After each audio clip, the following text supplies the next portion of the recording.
ったんですよ。これアンプジャパンっていうブランドの安いやつですけど、6000円ぐらいの。ピアスしたことないんですけど、穴開けるの怖いんで、イヤーカフだったらできるなと思って、おっさんが調子に乗りました。6000円ぐらいの安いイヤーカフ買ってつけてみました。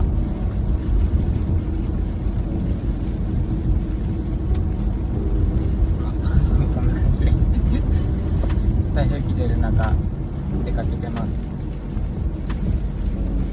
昼ご飯食べに行こうと思います。また。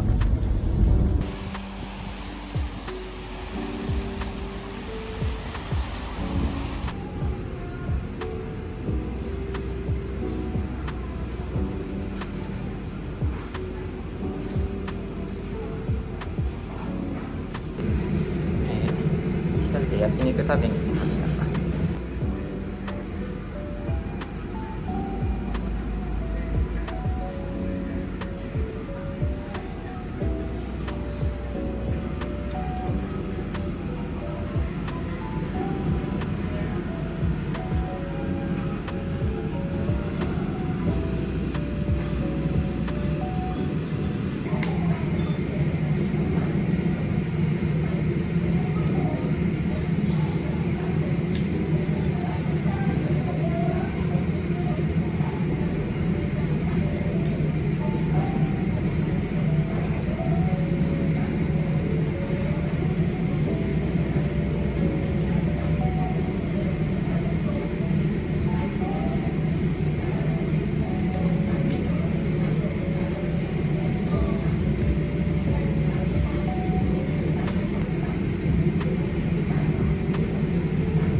近づいてきてま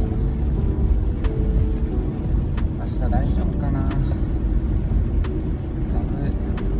だいぶ怖いんですけど、かなり強い台風みたいなんで、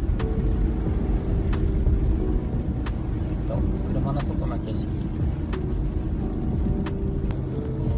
外の景色はこんな感じですね。ちょっとカメラがあれだけど、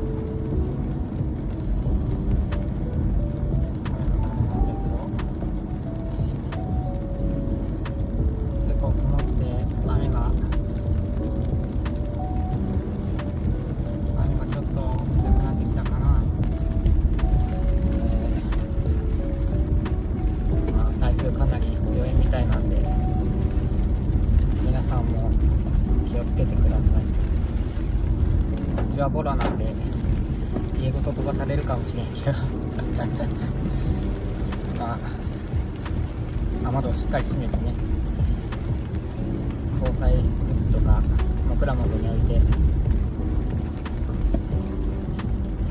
ちゃんとしっかり備えをしておいてください。僕もそうします。